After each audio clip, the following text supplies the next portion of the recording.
Hello friends, welcome to Scientech biology. आज के इस वीडियो में मैं मेंस्ट्रुएशन और इसके डिफरेंट फेज के बारे में डिस्कस करूंगा। मेंस्ट्रुअल साइकिल हर महीने एक फीमेल की वजाइना से ब्लड और अन्य चीज जैसे कि सेलुलर डेब्रिस के डिस्चार्ज की प्रक्रिया है, जो प्रेगनेंसी को छोड़कर प्यूबर्टी से मेनोपॉज तक होती है। यह एक नेचुरल पीरियोडिकल प्रोसेस है जो फीमेल के रिप्रोडक्टिव सिस्टम में बदलाव लाती है और जो प्रेगनेंसी के लिए भी रिस्पॉन्सिबल है। एक फीमेल में मेंस्ट्रुएशन 10 से 15 साल की उम्र से शुरू होती है, जब वह प्यूबर्टी स्टेज में रहती है, और इस शुरुआत को मिनार्की के रूप में जाना जाता है। मेंस्ट्रुएशन की समाप्ति को मेनोपॉज के रूप में जाना जाता है, जो 45 से 50 वर्ष की आयु में होती है। मेंस्ट्रुएशन की अवधि लगभग 28 दिनों का है। हालांकि अलग अलग महिलाओं में होने वाली अवधि 20 दिनों से लेकर 40 दिनों तक हो सकती है। If you enjoy my video, be sure to hit the subscribe button and hit the bell icon to make sure you get notified when I upload a new video.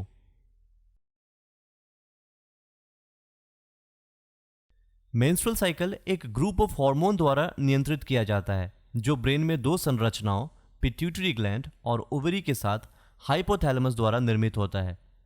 इसमें ल्यूटिनाइजिंग हार्मोन यानी कि LH, FSH यानी कि follicular stimulating hormone, estrogen और progesterone hormone involve होता है। आइए menstrual cycle के जनरल ओवरव्यू को देखते हैं। मेंस्ट्रुअल साइकिल में कई स्टेज शामिल हैं। साइकिल के स्टेज का सटीक समय प्रत्येक महिला के लिए थोड़ा अलग होता है और समय के साथ बदल भी सकता है। डे 1 to 5 मेंस्ट्रुअल ब्लीडिंग के पहले दिन को साइकिल का फर्स्ट डे माना जाता है। मेंस्ट्रुअल ब्लीडिंग की अवधि 3 से 8 दिनों तक भी हो सकती है, लेकिन औसतन 5 दिनों का है। मेंस्ट्रुअल ब्लीडिंग आमतौर पर पहले 2 दिन में सबसे भारी होता है। डेज 6 to 14 एक बार जब ब्लीडिंग बंद हो जाता है तो यूटेरस की निचली लेयर, जिसे एंडोमेट्रियम भी कहा जाता है, प्रेगनेंसी की संभावना के लिए तैयार करना शुरू कर देता है। यूटेराइन लाइनिंग थीकर हो जाता है और ब्लड और न्यूट्रिएंट्स में इनरिचमेंट हो जाता है। डेज 14 to 25 14 दिन के आसपास ओवरी से एक एग निकलता है और फैलोपियन ट्यूब से यूटेरस तक अपनी यात्रा शुरू करता है। यदि इस समय स्पर्म फैलोपियन ट्यूब में मौजूद है तो फर्टिलाइजेशन हो सकता है। इस कंडीशन में फर्टिलाइज्ड एग यूटेरस की यात्रा करेगा और यूटेरस की दीवार में इम्प्लांट करने का प्रयास करेगा। डेज 25 to 28 यदि एग्स का फर्टिलाइजेशन नहीं किया गया या इम्प्लांटेशन नहीं हुआ तो हार्मोनल चेंजेस यूटेरस को अपने लेयर्स को तैयार करने के लिए संकेत देते हैं और एग्स टूट जाता है और एंडोमेट्रियम लेयर के साथ शेड ऑफ हो जाता है और साइकिल फिर से शुरू हो जाता है।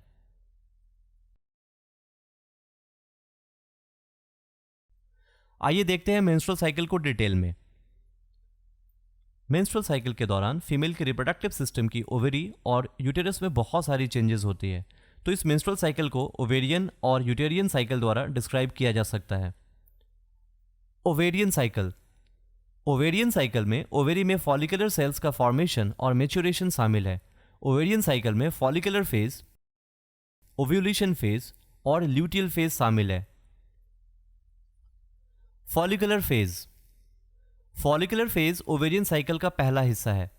ओवेरियन साइकिल का यह फेज लगभग 1 से 14 दिन का होता है। इस फेज के दौरान ओवेरी के फॉलिकल सेल्स मैच्योर होते हैं और एक एग रिलीज करने के लिए तैयार हो जाते हैं। यह फेज FSH हार्मोन द्वारा कंट्रोल किया जाता है तथा कई हार्मोन्स के इफेक्ट से बहुत सारे फॉलिकल्स में से एक फॉलिकल्स का मैच्योरिटी जारी रहता है।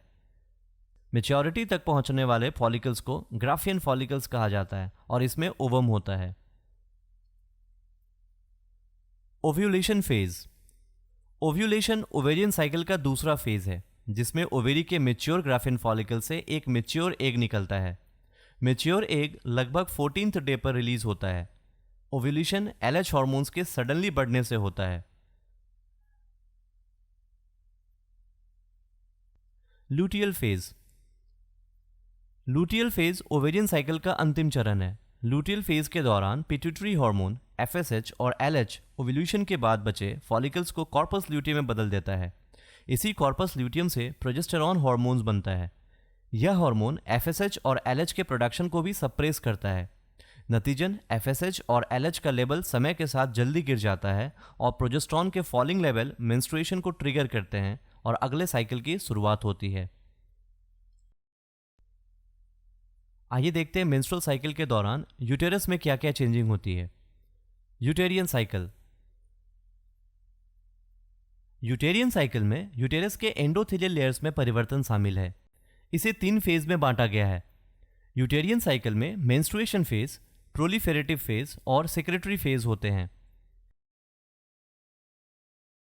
Menstruation phase. मेंस्ट्रुएशन यूटेरियन साइकिल का पहला फेज है। मेंस्ट्रुएशन सामान्य रूप से एक संकेत के रूप में कार्य करता है कि एक महिला प्रेग्नेंट नहीं हुई है। यह कॉर्पस ल्यूटियम के डीजनरेशन के परिणाम स्वरूप होता है, जो पिट्यूटरी से एफएसएच और एलएच को रिलीज नहीं होने देता और इस प्रकार अन्य फॉलिकल सेल्स के प्रोलिफेरेशन को रोकता है।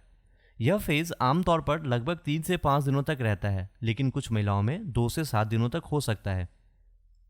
मेंस्ट्रुएशन के दौरान एवरेज 35 मिलीलीटर ब्लड लॉस होता है। Proliferative phase. Proliferative phase uterine cycle का सेकेंड स्टेज है। इस फेज के दौरान एस्ट्रोजन एंडोमेट्रियम के लाइनिंग को प्रोलिफेरेट या डेवलप करता है। यह फेज तब समाप्त होता है जब ओव्यूलेशन होता है और एस्ट्रोजन का लेवल घट जाता है। Secretary phase. Secretary phase uterine cycle का लास्ट फेज है और यह ओवेरियन साइकिल के ल्यूटियल फेज से मेल खाता है। इस फेज के दौरान corpus luteum progesterone hormone develop करता है, जो विशेष रूप से फर्टिलाइज्ड एग के इम्प्लांटेशन के लिए यूटेरस को रिसेप्टिव बनाने के लिए आवश्यक है। यदि फर्टिलाइजेशन होता है तो फर्टिलाइज्ड एग यूटेराइन ट्यूब के माध्यम से यूटेरस तक जाता है और एम्बेडेड हो जाता है। हालांकि यदि फर्टिलाइजेशन नहीं होता है तो एक बार फिर से एक नया मेंस्ट्रुअल साइकिल शुरू होता है। होप कि आपको यह वीडियो पसंद आया होगा। मिलते हैं फिर एक नए वीडियो के साथ।